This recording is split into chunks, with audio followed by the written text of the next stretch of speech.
Okay, so what happened that prevented you now from going back? The war, it was between Ethiopia and Eritrea. But at that time, none of them, they can clearly identify who is Eritrean and who is Ethiopian. Because first of most, all of us, we had the same passport. Then when Eritrea became free, some people got Eritrean passport. But the rest of us, we remained with our Ethiopian passport. And so when war broke up, they did not know how to identify people. So what Eritrea did is anyone with Ethiopian origin, if his father or grandfather is Ethiopian, you chase him to Ethiopia. And then Ethiopia also did anyone with Eritrean origin, he will be chased. And some of them, they used it also to gain some property.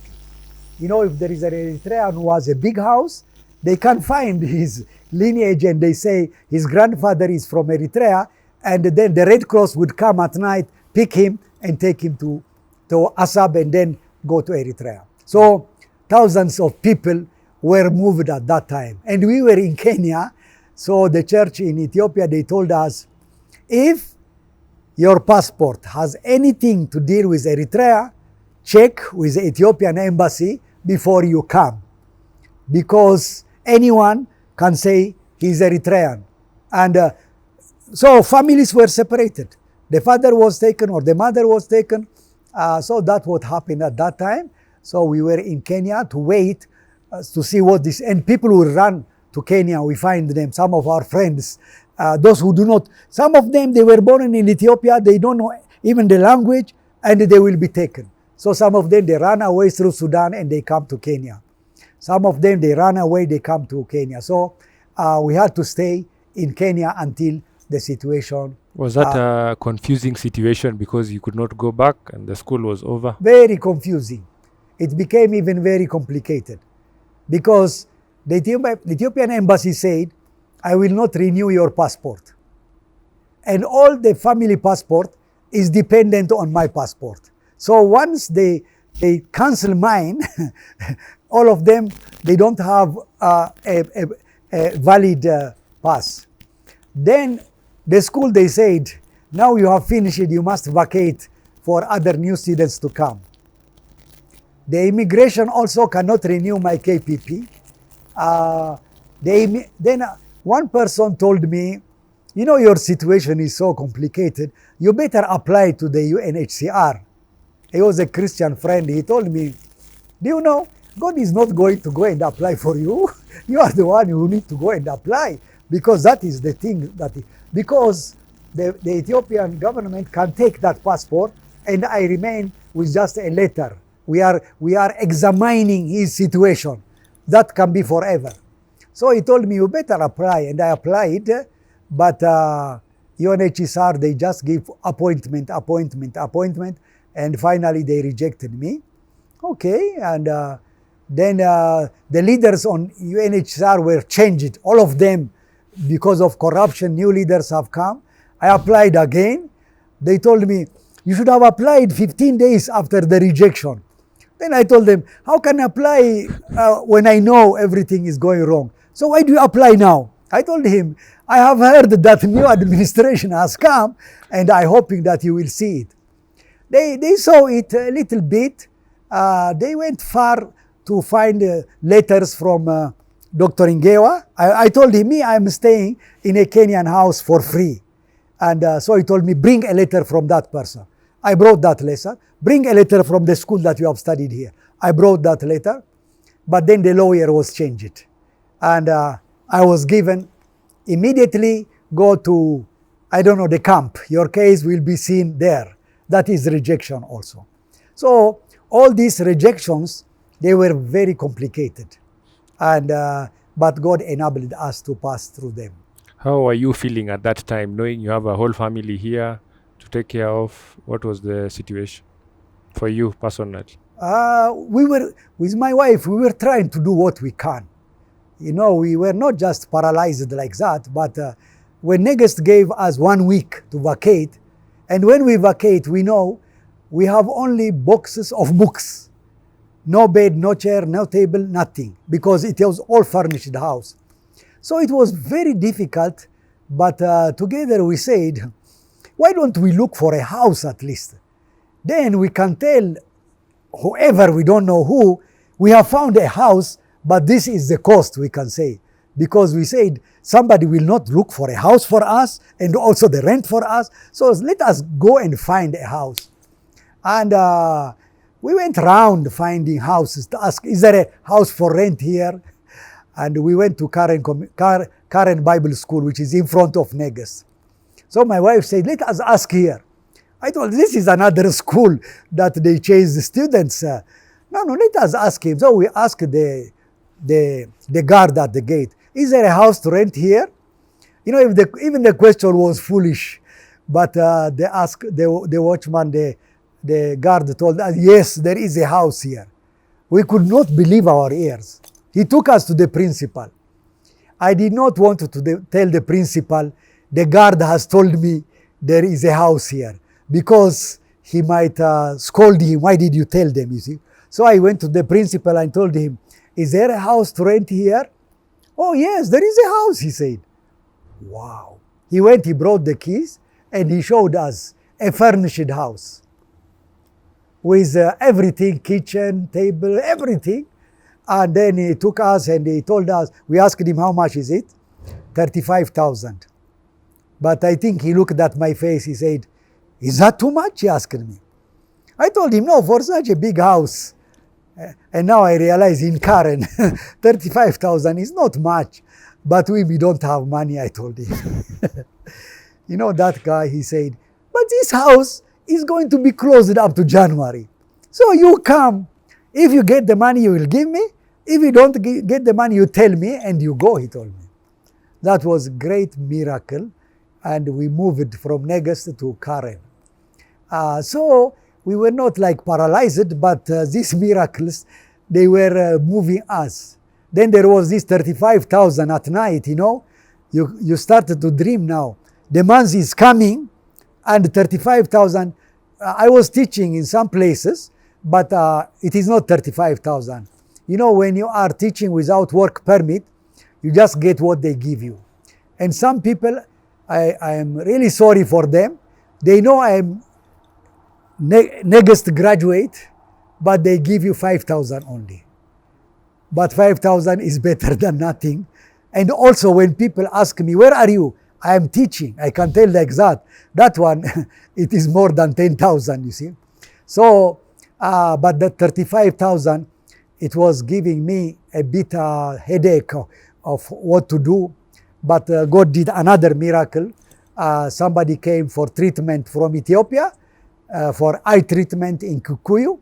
And we helped him treat. Then he knew about 35,000. He was hoping, he was thinking he would finish a lot of money. But even the money he carried, he did not finish it. And he told me, this 35,000 you pay for the rent. Mm-hmm. So we paid the school. And we moved back to Negus because those students who were supposed to come did not come. And our dorm was empty. So I asked them, can I rent it now? So I don't know, was it 6,000 or 10,000? They told me you can rent it until July. Because in August, new students are coming, you need to vacate. So you see, until July now, we are okay, it means. But July came again. So before July, we start round again looking for a house. But we know it is not only a house, because the furniture also is there. Everything is there. But what can you do? We better look and then go step by step. So the whole day, we went as far as Ngumo, because we could not find the houses. And without finding a house, we returned back.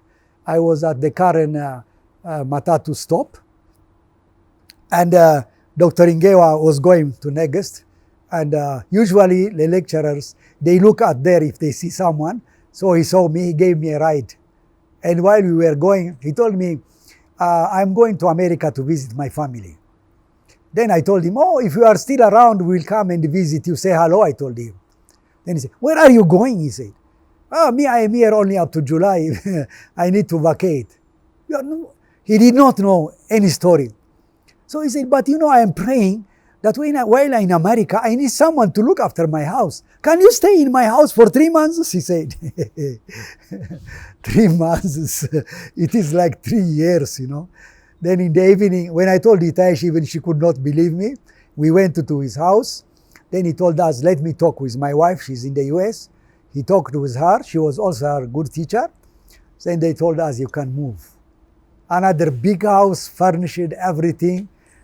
For 3 months now, we are at rest. And I think it was during this time that I was even going to India and coming back because they were settled that. Also, we did not want to go very far from Forest View. They were all going to Forest View. So we stayed 3 months there. There, Dr. Ngewa came. When he came, he asked us, has your situation changed? He asked. We told him, no, it is not changed. And he told us, you can stay here until your situation is changed. That is, so the miracles were becoming even more and more. So we stayed there for 1 year and 6 months. He became the visitor and we became the owners of the house. He moved all his books to his office. He kept only one room, his bedroom. He has a spare key. He comes at whatever time he wants to sleep.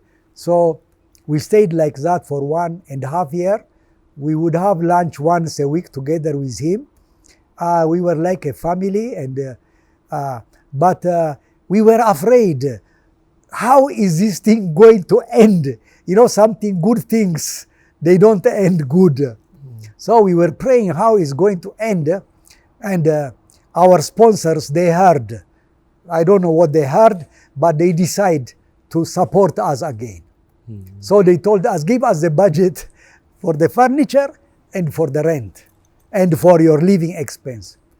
So we gave them that budget, and even Dr. Ngewa, he was not happy. When we told him we are moving, he said, oh, okay, it was good, but for Mama it is better to have your own house. Because he was the guest and we were the owners of the house for that time. Then we moved out and we rented one of the blocks, one of the houses inside Negest. So the pressure was not that much, you know. There is pressure, then there is release that surprises you.